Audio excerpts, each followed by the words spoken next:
Well, it's Apple Day. By Apple Day, I mean Apple season, which means my Galaxy Fold 5, unfortunately, is gonna have to take a back seat for a little bit, which is unfortunate because in my work as a clinical therapist, this fits everything that I need out of a phone, from the large form factor, multitasking, S Pen, all that stuff. My S23 Ultra,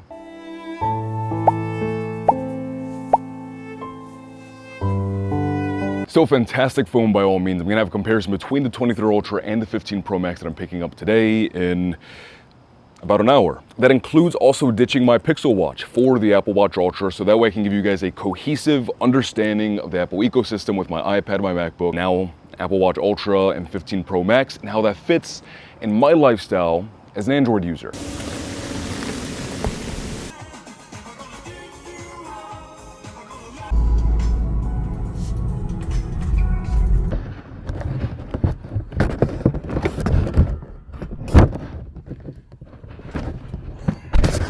So I have to say that one of the things that I am looking forward to a ton on the 15 Pro Max is, yes, the USB-C, but more importantly, and for the channel and use cases in terms of like short form content, is that ProRes video option recording in that log format. We'll definitely be testing that out over the next few days.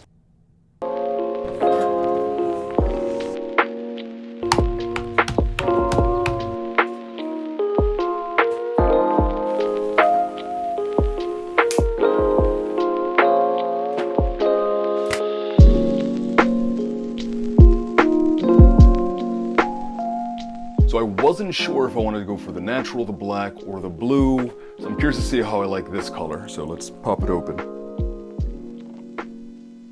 Oh yeah, look at that. Typically, right, I'm more of like a Galaxy Android guy, but Apple's engineering is just always excellent. This feels nice and cool to the touch, and it has sort of like this matte texturing to it. It feels fantastic. Apple are masters at presentation and marketing. I mean, look at the 3D model that you're getting here. This is pretty sick. I think for right now, I could see myself using either camera or silent. I'm gonna go camera. I plan to be using the camera a lot on this phone, so I think that makes the most sense.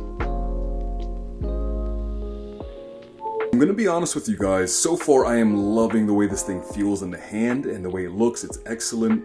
Though I do wish that the action button were a little bit lower on the phone. It being that high, it doesn't feel that great. I think it would have been nice if it was just beneath the volume rockers. It'd be a lot more accessible there. Alright, so maybe you guys can help me out with something. Truth be told, I think iMessage is awesome. Something I'm not super fond of though is that I have to access this second page to access my comma. I was able to just normally do that on my Galaxy devices, no problem. Not a deal breaker, but something that I do enjoy a ton is annoying Maria with basketball and some billiards. All right, so a couple of things here from today to yesterday. A, I feel 100% vindicated in my decision on blue. It is beautiful, and basically any lighting looks awesome. I can say that on a day-to-day basis, that weight reduction that you have here from the 15 Pro Max coming from the 14 Pro Max, I really enjoy. That was a really great device. I love the screen size, but it was just a bit cumbersome just because it was a heavy phone. The weight reduction here, I've been a big fan of on a day-to-day basis, texting, phone calls, social media, all of those things. C, the bezels here, I've really been impressed with. It honestly makes me feel like I'm using something like a Galaxy S23 Ultra. I'm pretty sure these bezels are technically thinner than the bezels on the 23 Ultra, but it makes me feel like I'm using a Galaxy device with that thin, almost bezel-less display.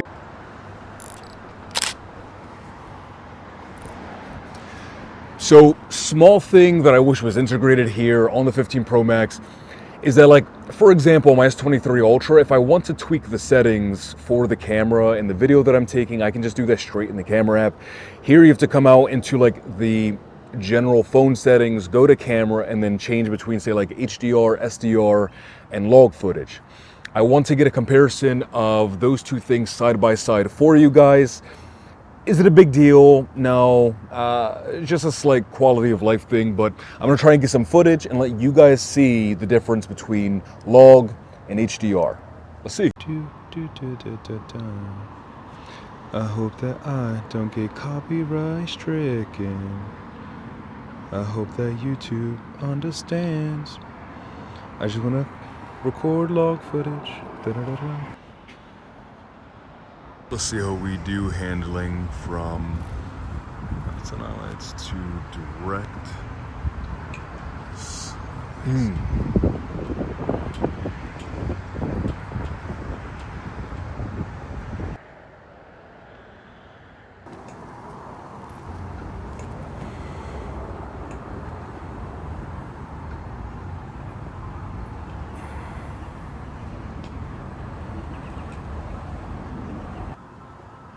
Apple Watch Ultra 2.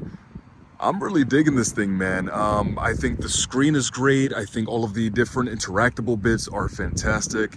And as a whole, I'd be lying if I didn't say it feels more premium than, say, like my Pixel Watch and even some of my Galaxy Watches that I've used. But this is also coming at a super hefty $100 price tag, and so you'd kind of expect that. But so far, I'm really enjoying this. So it's been a couple of days and there were minor nuanced things that were kind of annoying me, right? So for example, on my S23 Ultra, my Fold 5, I can swipe inward from any part of the screen, either left or right, and I can just easily go back to the previous screen. Where on the iPhone, I kept on missing that action and I realized I just have to swipe over, so I have my thumb, reach over to the other side of the screen, and then I can swipe it over that way. So swiping from left to right. Got that down. Notifications are from the middle, and then you sort of have like your panel options from the right side. These are things that were minor, that were kind of making my experience feel a little bit clunky, but using the phone over the last couple of days now, it's been more well integrated and it's become a lot more natural. Something I have noticed, certainly more so than even on the 14 Pro Max, so like gaming for example, it completely blows through any game that you throw at it, no problem, at maximum everything. Genshin Impact, Honkai Star Rail, one of my personal favorites. But I noticed that the phone gets hotter sooner in situations where like my 23 Ultra, Fold 5, even the 14 Pro Max just wouldn't, which is really strange. Even like yesterday I FaceTimed my girlfriend, FaceTimed my sister, the phone got really hot. This early afternoon, my buddy Qua wanted to play some Madden. We were talking about Cyberpunk 2077, super excited for the 2.0 update. But even that conversation, we were on the phone on FaceTime for maybe 10 minutes, maybe 12, and the phone was getting hot.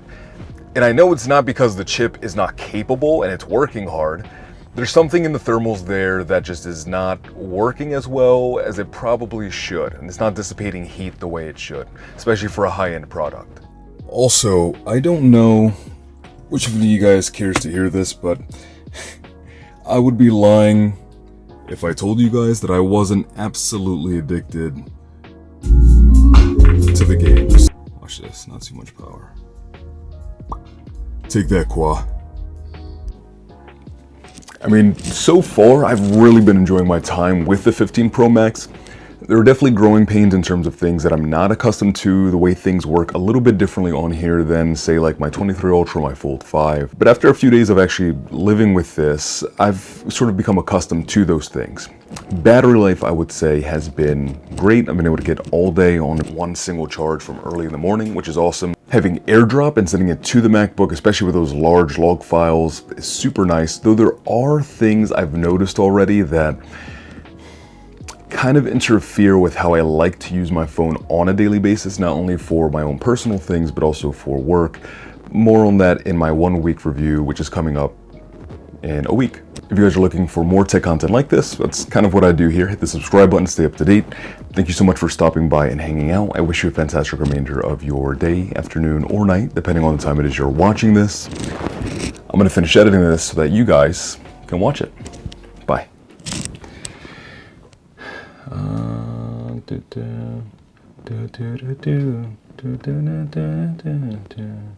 Never gonna give you up. Never gonna let you down.